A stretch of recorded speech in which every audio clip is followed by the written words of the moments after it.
శ్రీ గణేశాయ నమః, శ్రీ గురు దత్తాత్రేయ నమః. ఈ వీడియోలో మనం ఈ రోజున మే మాసంలో మిథున రాశి వారికి ఎలా ఉందో తెలుసుకుందాం. మిథున రాశి మృగశిర 3-4 పాదాలు, అలాగే ఆరుద్ర 1-2-4 పాదాలు, పునరసు 1-2-3 పాదాలు మిథున రాశిలోకి వస్తాయమ్మా. ఈ రాశిలో ఉన్న స్త్రీలకి పురుషులకి ఈ మే మాసం బాగుందండి, అద్భుతంగా ఉందని చెప్పుకోవచ్చు. అదేంటి గురుగారు అంటే అవును అంతే మరి, ఎందుకంటే గత 3 నెలలుగా బాధపడ్డారు మిథున రాశి వారు. కానీ ఆ బాధలు కష్టాలు కన్నీళ్ళు అన్నీ పోయని చెప్పుకోవచ్చమ్మా. మీరు పట్టిందల్లా బంగారం అన్నట్టు ఉంటుంది ఈ మాసం. యథార్థంగా చెప్తున్నాను, నా మాట వినండి. ఎందుకంటే బాగుంది, మీకు గ్రహ సంచారం బాగుంది ఈ మాసం. మీకు మిథున రాశి వారికి ప్రయత్నాలు ఎక్కువ చేసుకోవాలి. మీరు ఇప్పుడు ఈ మాసం మీరు ప్రయత్నాలు గట్టిగా చేసుకోవాలి. గతంలో గ్రహ అనుకూలత లేదు, ఇప్పుడు అనుకూలత బాగుంది. మీకు ఈ మాసం ప్రయత్నం చేసుకోండి, మీకు ఆర్థికంగా బాగుంటుంది, కలిసి వచ్చే కాలం. గతంలో పెండింగ్లో ఉన్న వ్యవహారాలు ఉంటే ఇప్పుడు ప్రయత్నం చేసుకుంటే ఆ వ్యవహారాలు పూర్తవుతాయి. గృహ నిర్మాణం చేపడతారు, దంపతుల మధ్య ప్రేమ అనురాగాలు ఉంటాయి, బంధుమిత్రుల యొక్క సహాయ సహకారం లభిస్తాయి, మీకు పాత మిత్రులను కలుసుకుంటారు.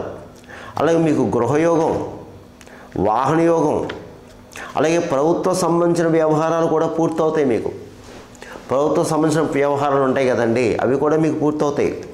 అలాగే శుభకార్యాలకు హాజరవుతారు. కొంతమంది గృహంలో అయితే మీ గృహంలోనే శుభకార్యాలు జరగడానికి అవకాశం ఉంది. అయితే ఆర్థిక లావాదేవీలు పూర్తవుతాయి, కానీ ఆర్థిక విషయంలో అంటే పెట్టుబడి విషయంలో జాగ్రత్త. ఏదైనా కొంచెం పెద్ద పెట్టుబడి పెట్టేటప్పుడు మాత్రం తగు జాగ్రత్త తీసుకోవాలి, అనుభవజ్ఞుల సలహా తీసుకోవాలి అంతే. ఇకపోతే న్యాయబద్ధంగా ఉండండి, ధర్మబద్ధంగా ఉండండి.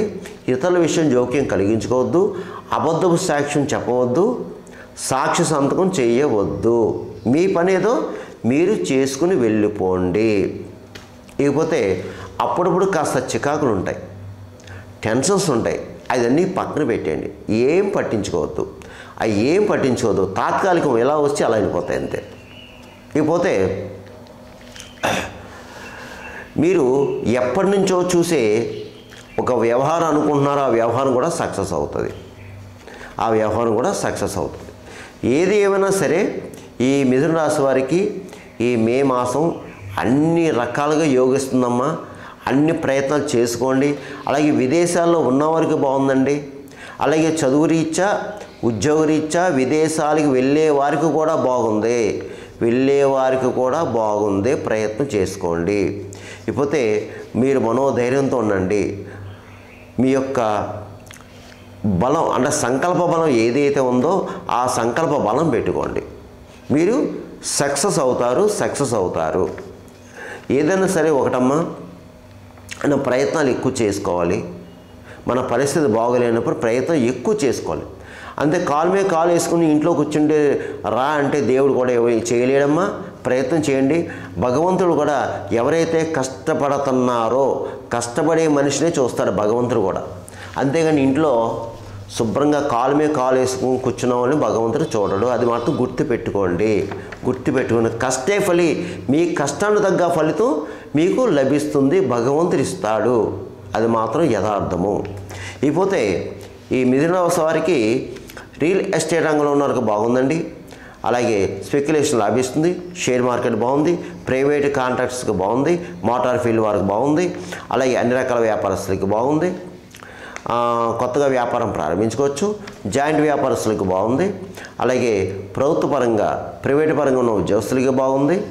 పై అధికారుల ప్రశంసలు పొందుతారు. కొత్తగా ఉద్యోగం ప్రయత్నం చేసే వాళ్ళు కూడా ప్రయత్నం చేసుకోండి, మీకు తప్పనిసరిగా ఏదో ఒకటి ఉద్యోగం వస్తుంది. ఇకపోతే వివాహం అయ్యే అబ్బాయిలు కూడా ప్రయత్నం చేసుకోండి, వివాహ సమయం దగ్గరికి వచ్చింది. ఇక రాజకీయ నాయకులకి బాగుందండి ఈ మాసం, మీకు అద్భుతంగా ఉంది. ప్రజల్లో మంచి పేరు ప్రఖ్యాతులు సంపాదించుకుంటారు, ప్రజలకు కావాల్సిన సేవ చేస్తారు, మీకు సన్మానాలు జరుగుతాయండి. అలాగే టీవీ సినిమా రంగంలో ఉన్నవారికి బాగుందండి, అన్ని రకాల డిపార్ట్మెంట్ వరకు బాగుంది, మంచి సువర్ణ అవకాశాలు వస్తాయి, దాన్ని ఉపయోగించుకోండి. ఇకపోతే నేను చెప్పిన కేవలం ఈ మాస ఫలాలు మీకు 40% పనిచేస్తుంది, మిగతా 60% కూడా మీ జన్మ జాతకం మీద ఆధారపడుతుంది. ఎందుకంటే నేను చెప్పిన అందరికీ జరగాలని రూల్ లేదు, జరగకూడదని రూల్ లేదు. కొంతమంది జరగచ్చు, కొంతమంది జరగకపోవచ్చు. చాలామంది కాల్ చేస్తున్నారు. నేను ప్రతి వీడియోలో చెప్తున్నాను, దయచేసి గమనించండి. మీకు ఏమన్నా సలహాలు సూచనలు కావాలంటే కింద నెంబర్ ఉంది, ఫోన్ చేయండి. ఇకపోతే ఈ మాసం మీరు ఎక్కువ లక్ష్మీ గణపతి ఆరాధన చేసుకోండి. చక్కగాని బుధవారం నియమాలు పాటించండి. ప్రతి బుధవారం గణపతి దేవాలయం వెళ్ళండి. అలాగే విష్ణాలయం వెళ్ళండి, విష్ణాలయంలో అర్చన చేయించుకోండి. అలాగే గణపతికి ఒక బుధవారం ఉండ్రాల భాగం సమర్పించండి. తెలుసు కదా ఉండ్రాల భాగం. అలాగే సంకటహర చవితి వస్తుంది ఈ మాసంలో. సంకటహర చవితి పూజ చక్కగా చేసుకోండి. మీరు ఎంత ఎక్కువ గణపతిని పూజించుకుంటే, ఎంత ఎక్కువ గణపతి మంత్రాలు చదువుకుంటే అంతా మీకు మంచిది, అంతా మీకు మంచిది. అలాగే విష్ణు సహస్రనామాలు చదువుకోండి. ఇకపోతే ఒక బుధవారం రోజున 1.5 కిలో పెసలు పచ్చడి వస్తువుల్లో మూట కట్టి అయ్యగారికి దానం చేయండి. ఏదైనా పుణ్యక్షేత్ర దర్శనం చేసుకోండి. అలాగే వీలైతే ఈ మాసంలో మీకు అవకాశం ఉన్నప్పుడు ఒకసారి ఇంట్లో కానీ దేవాలయంలో కానీ సత్యనారాయణ స్వామి వ్రతం చేయించుకోండి. నలుగురిని పిలిచి భోజనం పెట్టండి, మీకు శుభం జరుగుతుంది. ఇక మూగజీవులకు ఆహారం పెట్టండమ్మా. గోవుకి గడ్డి వేయండి, పావురాలకి జొన్నలు వేయండి, కాకులకి తీపన్నం పెట్టండి, పిచ్చుకలకి చిరుధాన్యం పెట్టండి, కుక్కలకి బిస్కెట్లు బ్రెడ్ పెట్టండి అమ్మా. అలాగే భిక్షగాలకి ఏదన్నా తినడానికి ఆహారం పెట్టండి, లేదంటే కాస్త పెరుగన్నం పెట్టండి.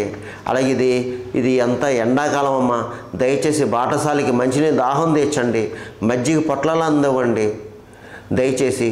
లేదంటే ఎక్కడన్నా కుండ పెట్టి మంచినీళ్ళు ఇవ్వండి. ఇది ఎండాకాలం అమ్మ, మంచినీళ్ళు దాహం తెచ్చండి. చాలా మంచిది మంచిది మంచిది. అందువలన